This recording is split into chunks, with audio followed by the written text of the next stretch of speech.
amin'ny fifaliana lehibe indray no ansoana tokatrano amin'ny jinetia tonga ny fotoanantsika izay rahantsika amin'ity fandarana manokana ity zany saingy ataontsika ao anatin'ny larana fampianarana foana zany larana fahatelo amby roapolo zany izy fa fandarana manokana mazava azy moa zany fa ilaina motorina atao anatin'ny fampianarana ilaina ho renesin'ny olona ilaina hoarahan'ny olona manerana amin'izao tontolo izao.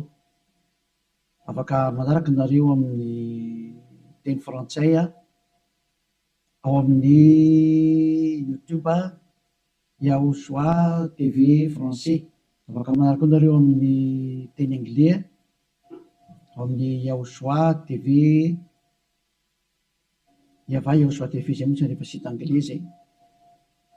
Ny chinois zany dia Yava Yahosoa TV chinois. Reo moa zany ny langy azorana dia malagasy moa zany ao amin'ny Yahosoa TV malagasy. Afaka mahita ny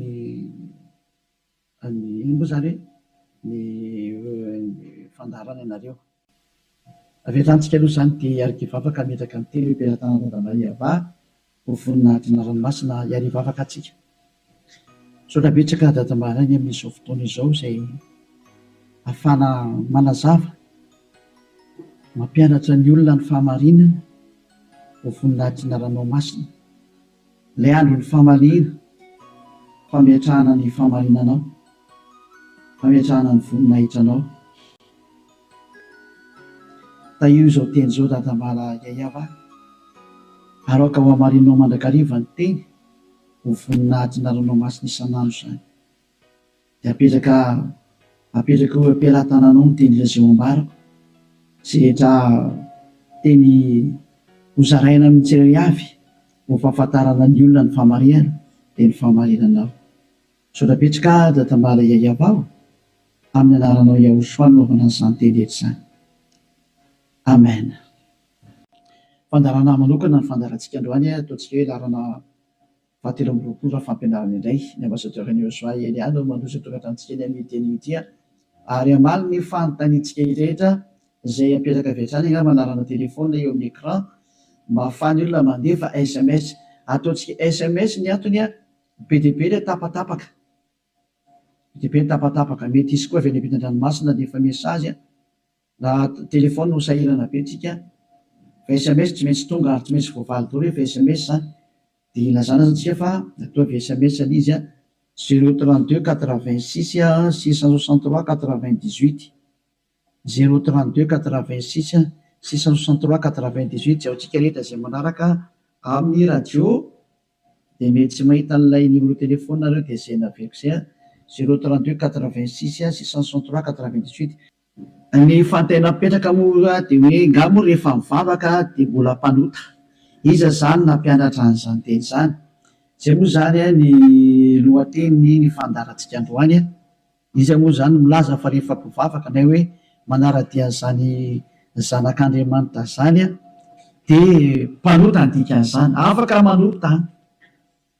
Dia izay mihitsy moa zany ny tena iainan'ny olona sy arahan'ny olona mbola afaka manota mihitsy fa io zanak'Andriamanitra io rehefa maty dia noentiny daholo ny fahotana ary namelany fahotana izy tamin'ny izy maty teo amin'ny hazo fijaliana ary ny dikan'izay dia afaka manota foana amin'izay ny olombelona. Dia moa zany ny tena zavain'ny olona rehetra manerana azy tontolo izao zany izay ilay mpanaradian'i Jesosy rehetrarehetra zay hoe afaka manota daholo ny olona rehetrarehetra ary izy afaka manota iny dia ny antony dia satria efa in'ilay zanak'Andriamanitra iny no ny mitondra ny fahotana sy ny karazany ka afaka manota intsony. Zany ataoko hoe tena Andriamanitra vendrana be mihitsy ny fampirezidan repoblika raha mbola misy saina noho izy. Dikan'izany ange zany hoe Andriamanitra maneraka olona anao ratsy ange dikan'izany. Tena Andriamanitra vendrana be sa metsy be ny teny ilay Andriamanitra vendrana be. Zany ma tsy sady tsy namorona iny tsy nanamboatra iny tsy zanak'Andriamanitra zany iny tsy niantona teo amin'ny fijaliana zany Jesosy io teneniko io. Jesosy zany hoe masika be anao tena tonga ny andro andravana zany. Andravan'izany zany Elia zany zany efa mahitsy be ny teniko e. Andravan'izany mihitsy e. Raha tsy moramora nanaovan'ny olombelona 2 arivo taona na tsipitsipinyny eny amin'ny elo zay. Ny adalanareo izay mbola teo atsipiny amin'ny elo any efa tsy tonga saina dia anareo ianareo fa anjarako mampianatra sy miteny hoe aza miditra amin'izany intsony rehefa ampy zay 2 arivo taona zay fa be loatra zay na tsy mpindrentany amielo zay dia tsy teny hoe tara kosa tara rosa natongavanao tsisy tara zany normal biana ny fatongavany ely azy mety be mihitsy ny tena izy zay mihitsy ny tena izy zay satria maninona miteny an'izany ny filoham-pirenena raha mbola mba manome polisy gendarme hiambina ny olona tsy hanao ratsy ary raha manao ratsy ilay olona tena gadrainy any am-ponja mihitsy nasiny ny tribonaly anaovana ny fitsarana ary mandefa olona any am-ponja ny mpanao ratsy dikan'izany tena mbola mandinika ny olombelona noho ny Andriamanitra tomponareo ary Andriamanitra tena manakotana fiarahamonina ny Andriamanitra nareo satria manirakolona anao ratsy hoe tsy maninona fa mahazo manao ratsy ianao fa beba fotsiny rehefa tonga sabotsy lahady avy areno indray rehefa avy eo dia beba sabotsy lahady mazava be ny teny ely aho hoe ny filoham-pirenena raha mbola misy saina ary ny prime ministre malagasy raha mbola misy saina raha malagasy no resahana dia ny prime ministre nareo ny tanàna izay misy nareo any raha ny Amerika izany dia ny filoham-pirenenareo mbola misy saina noho ilay jizasinareo na any amin'ny Frantsa dia ny filoham-pirenenareo mbola misy saina noho Jésus nareo satria ireny ara mbola mitady ny hevitra ny tsy hampanotanario sazinareo raha vao manao ratsy mbola misy saina noho ny Andriamanitra nonge ho an'ny filoham-pirenena dikan'izao mbola misy fahendrena ny filoham-pirenena sy ny prime ministre sy ministra noho ny Andriamanitra tomponareo adalanareo izay hanompo an'izany zavatra zany mba tonga saina mialohan'ny mesazinareo moa zany dia ny anana nefako an'olo hoe zatra tena mahavariana nge zany sady zany hoe ahoana tokoa moa ianao ve dia Andriamanitra ho no arahanao amin'ny mampamorona anazy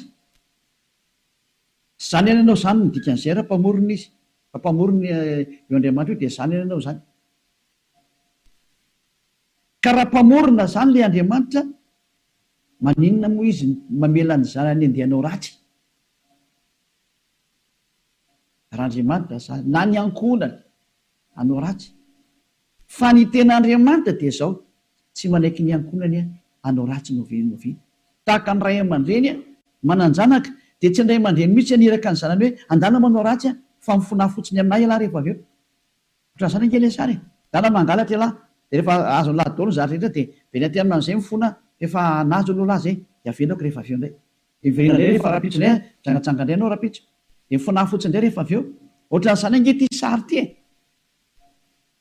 tsy mba Andriamanitra zany aminahy fa devolo manao an'izany hevitra zany tsy mba misy Andriamanitra ny teny an'izany zao ny tenin'ilay Andriamanitra marina fa za moa fampidirana taony ary teny entina tonga sainanareo hoe tsy izy mihitsy ny ty Andriamanitra ny tomponareo hatramin'izay ty fa mpiara-miasa amin'ny devoly zay moa ilay fampianarana tary amin'ny numéro 18 sy 19 zay mpiara-miasa amin'ny devoly io ny antony dia zao ilay tena Andriamanitra dia namoaka an'izao fanambarana zao aza manota intsony zay ny tena baiko ilay Andriamanitra tena marina hoe aza manota intsony ka raha izay Andriamanitra tena marina zay ny namoaka an'izay baiko zay aza manota intsony zay ahoana moa zany ianao ny lasa mbola misy miteny hoe mahazo manota kambo fa netin'ilay zanak'Andriamanitra ny fahotanao dia afaka manota anao fa mibebaka fotsiny rehefa avy eo tena zany rehefa te hain'ny feon-demony ny teny izy ohatsy rehefa tsika ny histoiran'ilay vehivavy janga ilay vehivavy janga any dia zao hoe rehefa nijangatsanga izy dia tratrany olona dia nomelohan'ny olona ary nandeha hovonoana rehefa nentina teo amin'ny Joshua izy dia hoy Joshua hoe zay tsy nanota taminareo naoka hitorabato azy voalohany zany ny tenin'ilay zanak'Andriamanitra tena marina zay kanjo moa zany hiala daholo ny olona tsisy afaka nitorabato satria samy mpanota daholo dia izy amin'izay Joshua mantsy an'ilay olona hoe raha vehivavy eo nakaiza daholo ilay olona naiky hamonanao teo dia tsisy eo ntsony tompoko tsy nisy nanameloko anao va dia tsisy io tsisy dia izy Joshua hoe za koa tsy manameloko anao tsony teo zany ilay fanadiovana teo za tsy manameloko anao tsony zany hoe nodiovina ilay vehivavy nomboka teo hoe za tsy hitondra fanamelona anao tsony fa izao kosa manomboka eto aza manota intsony ianao izany hoe izay olona nifanena tamin'ilay zanak'Andriamanitra tena marina dia nahazo an'izay teny izay taona hoe manomboka eto aza manota intsony zay ny tena nifanena tamin'ilay zanak'Andriamanitra marina matoa zany nareo mbola manota mandrak'androany tsy ilay zanak'Andriamanitra tena marina nifanena taminareo fa devoly nifanena taminareo alay tomponareo tena devoly akitsira fotsiny zao Laovaka itsika zay tantara zay. Zay ihany dia fampiandinianareo ny zavatra rehetrarehetra sany zay. Zay ihany dia ampiandinianareo ny zavatra rehetrarehetra zay. Mba jerevantsika mba ampidirina kely angamba ty teknisianina. Jaona toko favalo andiny fa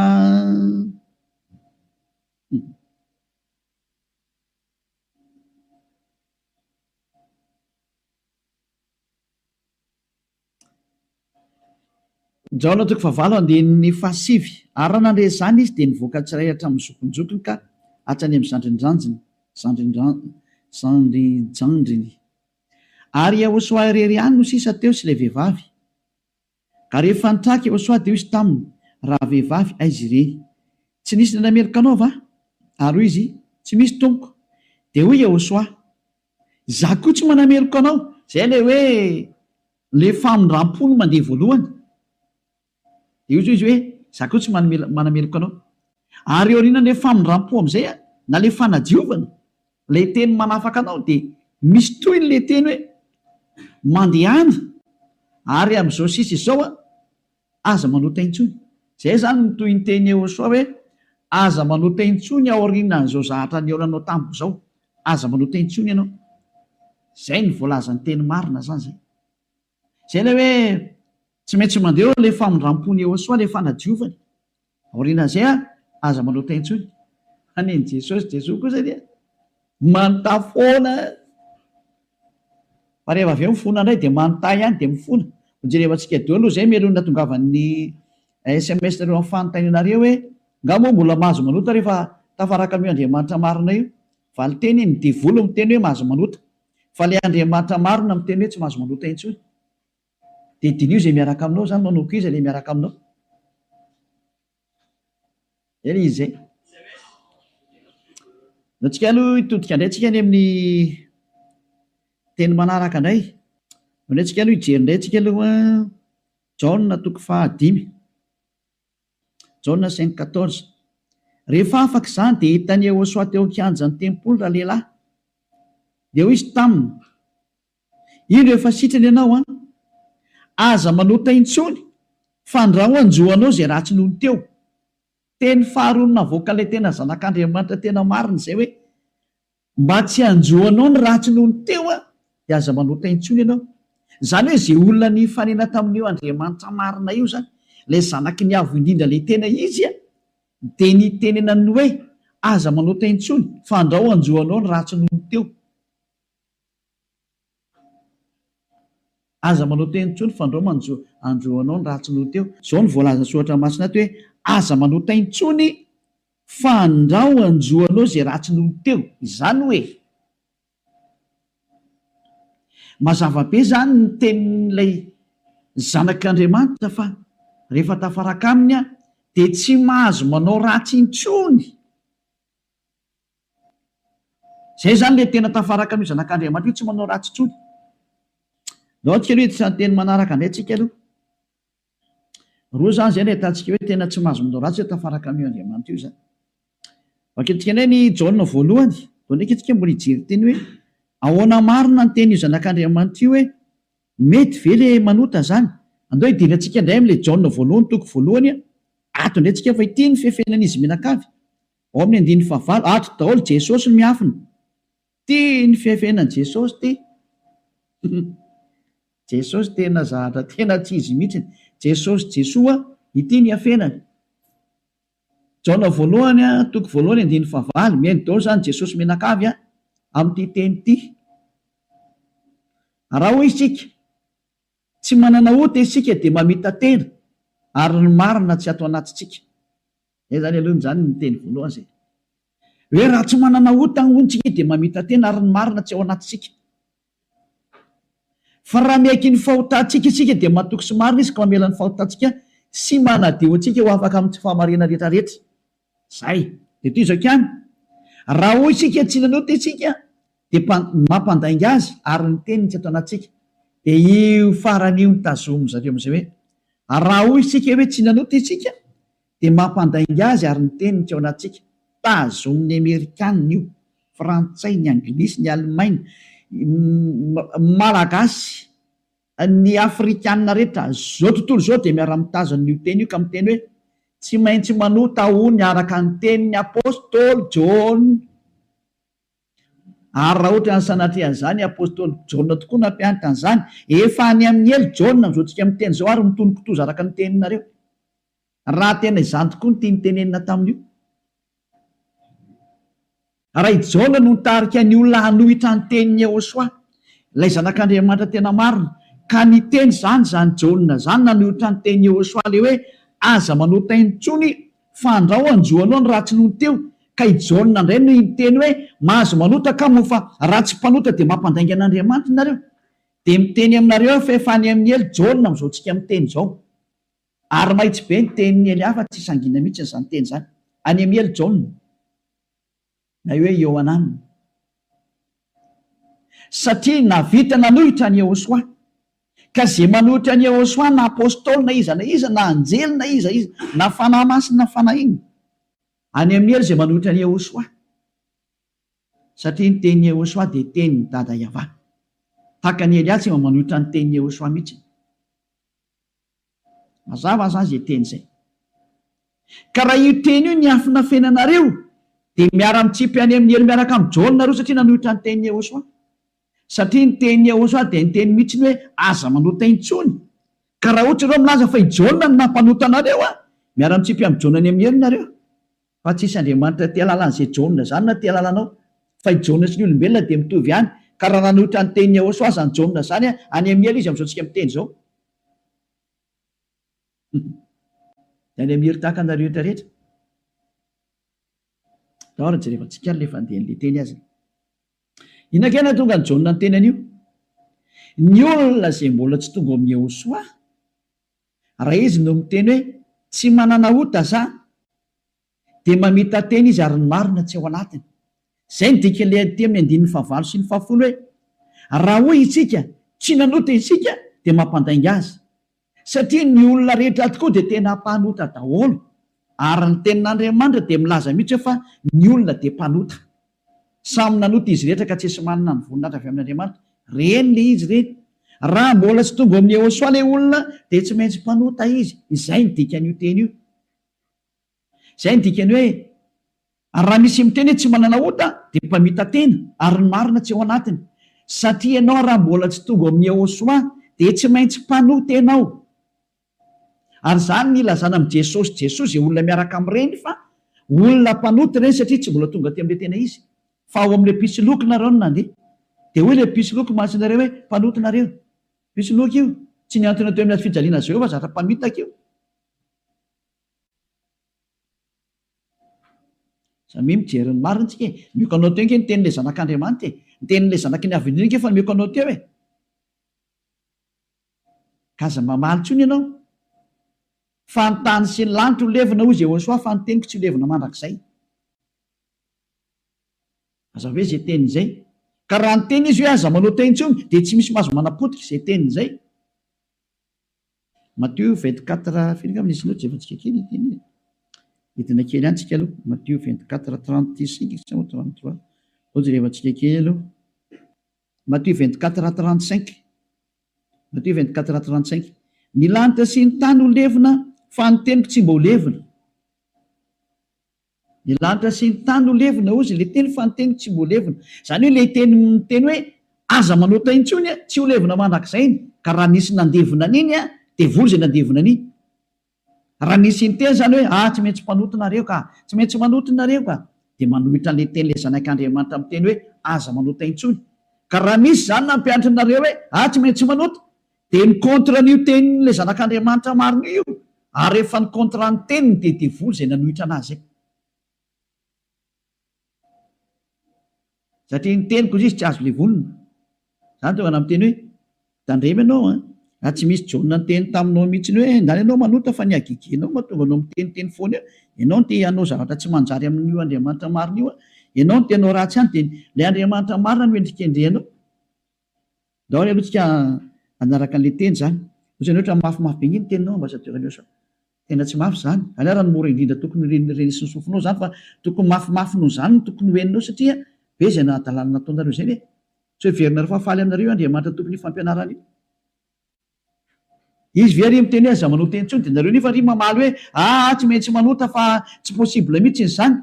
Nareo no te araka amin'le Andriamanitra tsy izy nareo any de ny famarina le Andriamanitra kosa ny potipotenareo. Iza mampanao an'izany kosa ny ianao? Daoary Jaona voalohany toko voalohany 9:9. Koa raha hoy isika hoe tsy manana ota isika dia mamita tena ary ny marina tsy ao anatsika. Zay aloha zany le hoe raha misy mbola sy tonga ao amin'ny Iosoa anao de mpanota ianao ka raha ianao raha mbola sy tonga ao amin'ny Iosoa no miteny hoe za tonga tsy mpanota intsony de mpandainga ary mpamita tena. Zay no mahatonga an'izay niaraka tamin'i Jesoa rehetrarehetra na Jesoa tsy haiko fazanareo azy Jésus Jesus ny teny daholo nareo hoe mpanota satria tsy mbola tonga ao tao amin'le izy nareo de tsy maintsy miteny mpanota nareo porofo mitohaka amin'ny tendanareo fa tsy mbola tonga ao amin'le tena le zanaky ny avy nareo fa pisiloko miaraka aminareo sady mpandainga ny pisiloko tsy niantona teo amin'ny fijaliana zany kory na ny kely ary tsy nanitsaka tety kory ny ary ny tongotra io. Toizantsika amin'izay ny 9:7. Fa raha miaiky ny fahotantsika isika, mila miaiky ny fahotanao ianao zany dikan'izay de mahatoky sy marina izy ka mamela ny fahotantsika tena tade mamela izy raha miaiky itsika ary manadio antsika ho afaka amin'ny tsy fahamarina rehetrarehetra, afaka daholo ny tsy fahamarinanao rehetrarehetra hatrany amin'ny fieritreretana ratsy voadio daholo mihitsy. Tsy mety manana saina ratsy mihitsy fa tsara foana ny saina, tsy mety mandeha makany amin'ny zavatra ratsy mihitsy izy fa ho an'ny Iosoa daholo ny zavatra rehetra. Zay ny fiainany dia ho an'ny Iosoa, velona ho an'ny Iosoa, miara-mipetraka amin'ny Iosoa, miaina ho an'ny Iosoa ny antony fivelomany. Zay ny olona tena tafaraka amin'ny Iosoa zay madio tanteraka hatrany amin'ny fieritreretana madio mihitsy. Toetsika le teny ko maninona ary eto misy miteny hoe raha misy miteny hoe tsy manana ota isika dia mampandainga azy. Ka raha mbola sy tonga amin'ny Iosoa ianao no miteny hoe za tsy mpanota dia mpandainga ianao. Any amin'ny Jesosy tsy misy an'izany afaka amin'ny fahotana zany, ao amin'ny Jesoa tsy misy an'izany afaka amin'ny fahotana zany. Zay ny dikan'izany. Dia itoy amin'izay ary io teny eo amin'ny Jaona voalohany toko voalohany io notohizany Jaona io ry amin'ny Jaona voalohany toko 7 fa tsy najanony teo fa notohizany ry amin'ny toko 7 amin'izay zany hoe nitoy io teny io fa tsy nijanona teo ao amin'ny toko 7 dia ao amin'ny 9:4 amin'izay no jerevantsika 9:4 Jaona voalohany toko 7 9:4 izay rehetra manota no mandika ny lalàna fa ny ota ny fandikana lalàna. Zany hoe ny olona zany rehefa nandika an'izay teny Iosoa zay aza manota intsony ka ianao milaza fa mpanota dia efa nanota ianao zany dikan'izay aloha fa fanaporofona rehefa nandika ny teny Iosoa ianao dia efa mpanota ianao zay. Zay mahatonga ny vavan'ny tsy afaka amin'ny fahotana. 5 fantatrareo anefany fa izy no naseho hanaisitra ny ota, io ara le teny nanaisitra ny ota ary izy ary tsy mba misy ota mihitsy ao aminy. Zany hoe rehefa ny olona zany tonga ao aminy dia tsy misy ota mihitsy ny ao aminy. Dia toy izy amin'izay ary ny 9:9 izay rehetra mitoetra ao aminy ara dia tsy manota. Niza zany tafaraka amin'ny Iosoa dia tsy manota intsony. Zay ny tena nytenenin'ny Jaona zay. Ary taorinan'ny fananarany tarika etra amin'ny Jaona voalohany toko voalohany 9:9 dia nitsindriny amin'izay ny teniny fa rehefa tonga ato amin'ny Iosoa kosa nareo dia tsy manota intsony. Ary zany hoe raha mbola sy tonga ao amin'ny Iosoa nareo dia mpanota nareo. Rehefa tonga ato amin'ny Iosoa kosa nareo tsy mpanota intsony. Zany mampiseho miariary mihitsy fa mpamitaka sy mpandainga iny Jesosy iny Jesosy mandainga io. Adalanao zay te hiaraka amin'izany Andriamanitra mampandainga sady mampandainga ny Andriamanitra marina ary misy loko ny asany ary nandefanareo any amin'ny hery adalana ianao raha mbola hiaraka amin'izany ianao safidinao moa inoko. Raha tsy enga amin'nay miaramila ny devolotiko ianao dia naika an'izany famononanao zany fa raha olombelona normalina mailo any hery amin'ny teny tonga saina daholo ary tsisy manaiky fitahana tsony. Adino eko anareo ny fanaporofona io iny izy io toy antsika eo amin'ny 9:9 izay rehetra mitoetra ao aminy dia tsy manota.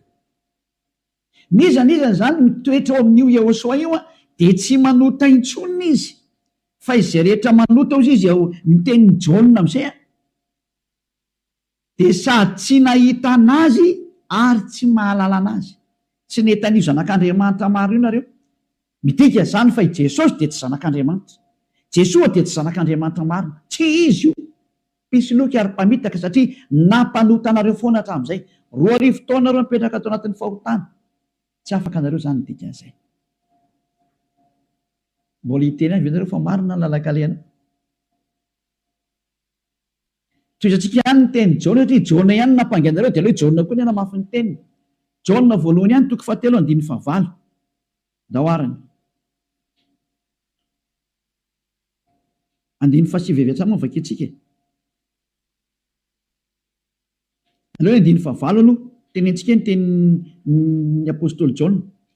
Izay manota dia avy amin'ny devoly satria ny devoly manota hatramin'ny voalohany. Io izy io.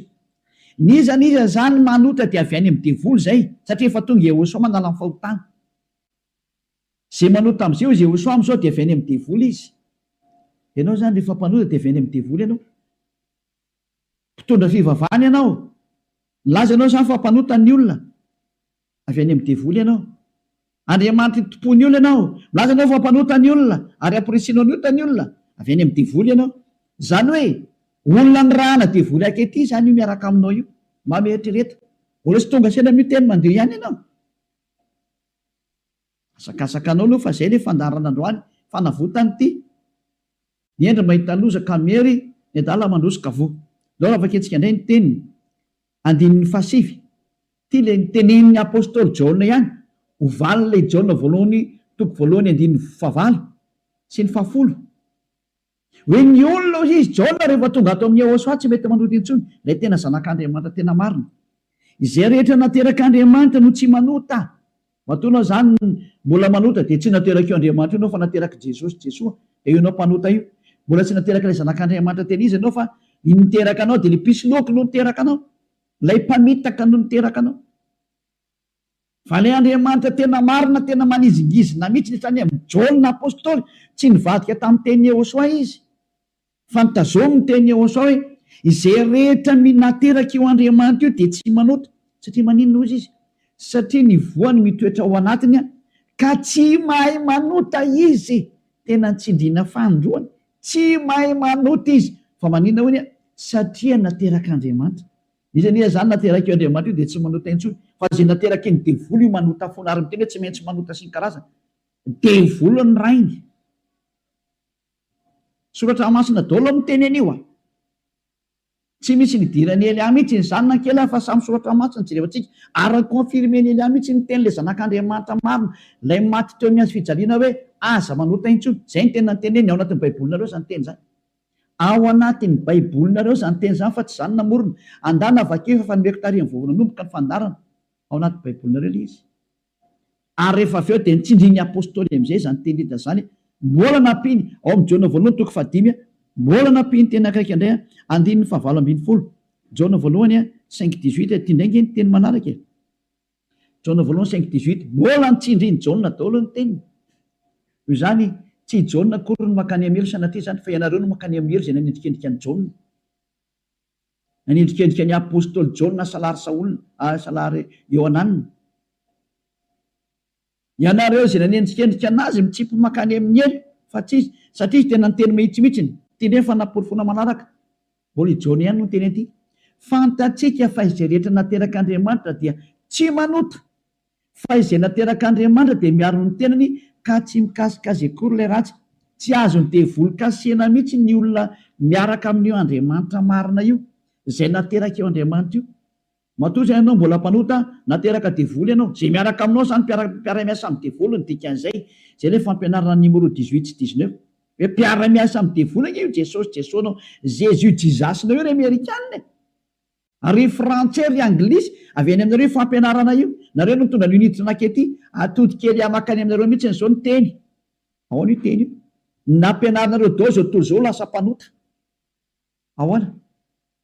Pozinareo ny olona. Zao ilay Jesosy nareo zao. Ho tsy tonga saina ihany. Vonoanareo dao ny olona teto ambony ity tany ity. Matinareo ohatrany amin'ny malagasy rehetra rehetra. nampidirina ireo zava-dosany teto amin'ny tanin'ny malagasy, tany amin'ny tanin'ny frantsay, tany amin'ny tanin'ny anglisy, izy tompony ihany moa zany. Andriamanitra tsy izy natsofoky ny tena ampalahelo le sary misy velantsika any zany rehetra zany, fa ny eny reo mahita losaka meny ny adala mandrosika voe toetsika amin'izay ny teny ary tia nentiko amaranana anazy dia afaka miditra daholo amin'izay tsika amin'ny mesazy satria efa 37 minutes zay ny resako dia afaka miditra daholo amin'izay nareo araka ny bokin'ny misy ny Hebreo toko 10 andininy 420 ho an'ireo izay milaza fampanota na hoe mifona dia mivavaka dia mifona dia manao ratsy dia mivavaka dia manao ratsy dia mifona moa manao ratsy dia mifona dia manao ratsy dia mifona. Ity ny tenin'Andriamanitra nomena anareo ho an'ilay olona manao an'izany adalana minimanota zany nampianaran'i Jesosy anareo. Jesosy dia jereo zava-doza amina tambo tena fanohitra amin'ny soratra masina mihitsy nge teny izy. Dia hoe tena devolina mpianatra anareo an'ity resaka hoe tsy maintsy manota ity. Nareo tsy afaka dia ilay Andriamanitra marina endrika andrianareo. Ny teny demolony ny tazominareo. Izay koa ny tena point ambony indrindra ato amin'ity fiarahan'Andriamanitra ity satria Andriamanitra io tsy miheno mpanota. Ka le manafaka anareo amin'ny fahotana mihitsy tsy ekeny hatramin'ny farany mihitsy, tsy eken'ireo devoly ireo. Ary izany ny fampianarana alefan'i Jesosy aminareo Jesus hoe aza atao afaka amin'ny fahotana mihitsy ny fa io tena sakafon'ny zareo. Satria raha vao afaka amin'ny fahotana tafaraka amin'io Andriamanitra io avy hatrany. Ataony tsy afaka ao mihitsy nareo. Satria sady mpandainga ny mpangalatra ny mpisoloky ny mpiteny ratsy ny mpanao teny vetaveta tsy haiko intsony izay ataonao rehetrarehetra any. Izany ny faratsinareo. Andininy 420 Hebreo toko 10 Hebreo 10:26. Fa raha minimanota isika rehefa nazo ny fahalalana tsara ny marina, minimanota. Ny atao hoe minimanota dia mifona androany dia mamerina rapitso. Mifona indray raha afaka pitso mamerina ny ambadika an'izay. Mifona amin'ny sabotsy mamerina latsinainy. Mifona amin'ny lahady mamerina amin'ny zoma. Izany ny atao hoe minimanota raha tsy hainareo. Dia cercle vicieux verina eo foana io. Ianao mihitsy n'izany voateny izany. Ianao izay mijery tsy mihaino anahy io. Ary le tena tsy te haino kanefa tsy maintsy mihaino ianao fa mamono anao ty teny teny. Ity teny ity ny mamono anao sy mamely anao na manavitra anao. Rehefa ranao ny teny marina ny Hosoa ilay zanak'Andriamanitra marina hoe za tsy hanota intsony dia anatona aty amin'ny Eliana fa tena ho afaka ianao rehefa maka aty dia avitra ianao zay. Tsy mamono anao ty teny ity. Fa rehefa tsy raharaha kosa ianao ary tsy vakianao aloha ty dia zao teny henonao zao na ho tapenanao aza ny sofinao na isitrika anaty lavabato ary ianao tsy te hiaina alefanao anatin'ny tany loanao ohatra ny Aotrisy mamono anao foana ty teny ity. Tsy afaka eo mihitsy ianao ninina ho ataonao. Teny marina ingety ao anatin'ny baibolina ingety daoarany. Raha minimanota isika rehefa nahazo ny fahalalana tsara ny marina dia tsy misy fanatitra noho ny ota intsony, tsy misy fanatitra ho anao intsony. Ndray mandeha ihany zany ianao mahazo ny famindram-po io. Dia ny aoriana izay tenin'ny famindram-po izay ohatra nataon'ny Hosoa hoe za tsy manameloka intsony na hoe natao batisa atao amin'ny Hosoa anao dia afaka zay le tena izy zay. Dia izy amin'izay le zanak'Andriamanitra marina hoe tsy misy fanatitra noho ny ota intsony fa fiandrasana mahatahotra ao andiny fa 7:20 amin'ny fitsarana ho tsaraina ianao zany ary fahatezerana mirehitra izay andaniny fahavalo rehetra kosa. Lasa nivadika fahavalo ianao. Ny olona minimanota sy mpanota zany dia fahavalon'io Andriamanitra marina io ary miomana ianao amin'ny fandorana anao ary miomana ny amin'ny fitsarana izay milezana anao. Zay hoe ny aza mba maty ianao ho hitantsika eo ny toyny nefa ny teny zao mbola velona zao dia efa mandeha ny famaliana. Tsy misy an'izany miala mora zany intsony zao tadidio zany. Andron'ny fahamaliana zao efa tapitra treo ny andron'ny fanginana. Andron'ny fahamaliana zao. Zay rehetra nanao an'io Andriamanitra marina sy nanambany sy nanao ratsy amin'io Andriamanitra marina io zany. Nanao tsinitsinina ny teniny sy nanambany ny teniny ela rehetrarehetra. Tsy misy hafamaina zany intsony zao. Nanao tsinitsinina ny teniny sy ny asany rehetrarehetra aza mamana tena zany hoe miala maina zany. Nanao kasiparana ny teniny. Izy milaza fa afaka amin'ny fahotana izay miaraka aminy. Ianao ry maneritra hoe tsy manino. Tsisy an'izany fa maha-olombelonao mikomprandra anao izy. Taiza nisy Andriamanitra nikomprandra anao. Raha nikomprandra izy tsy nalefa ny safidrano. Raha nikomprandra izy tsy nalefa ny dao zao karazana retina zao. Raha nikomprandra izy tsy nataony maty ianao. Ary raha nikomprandra izy tsy natsipiny amin'ny herin'ny olona. Ary raha nikomprandra izy tokony tsy nandevoziny zanak'Israely. Fa nandevoziny hatrany mandrakizao mbola mijaly foana na niverinao amin'ny tany izy mbola fahoriana foana. tsy micomprendre anao zany io Andriamanitra io fa asory anatin'ny atodoanao zany. Tsisy Andriamanitra micomprendre anao zany. Ty any ny fantany aza manao taintsony zay ny teneny dia tazomina efa teo any aminy. Izy koa ny tompony lanty eo ka tsy anao ny tsotsotso makany. Efa nyteny izy fa masina ny Andriamanitra reo ary zay raka amiko tsy maintsy masina tahaka. Zay ny dika ilay hoe Matthieu 5:48. Matthieu 5:48 aoko tanteraka ianareo. Zay aleo zay ny amaranantsika azy tanteraka. Matthieu dia afaka miditra amin'izy nareo amin'ny mesazinareo. Mba hafahany be sy ny maro tafiditra daholo dia maliko anazy. Matthieu 5:48. Koa amin'izany aoko tanteraka ianareo toy ny fahatanterahany rainareo zay any an-danitra. Ianao zany dia efa nomeny Yehosoa baiko hoe rehefa teo any amin'ny lanitra ianao aoka ianao tanteraka. Atao ny sitraponao atete an-tany tahaka ny any an-danitra any amin'ny lanitra ambony any zany. Manomboka eto ianao zany dia tsy maintsy tanteraka. Dikany tanteraka ao amin'ny teny Anglisy dia hoe perfect. Ary ny teny frantsay hoe parfait. Ianao zany mila parfait, perfect, tanteraka ozy ny tenin'Andriamanitra rehefa teo any amin'io Andriamanitra marina io. Fa ny olona zay tsy parfait tsy mahazo miditra makany zany. Ozy hoe ianao zany parfait mihitsy. Madio zany eritreritra anao. Voalaza anao madio be mihitsy ny eritreritra ary tena ho any Yehosoa rerery ny zavatra rehetra momba n'izany Elias zany. Nuk vakitsika teny zay hoe madio ohatra ny mieritreritra any bokin'ny Hébreu any angambany izy. Reo antsika Hébreu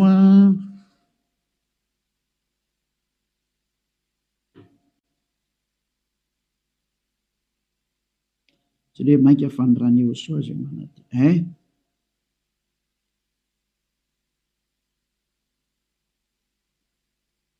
Izay mosany manadio ny eritreritra.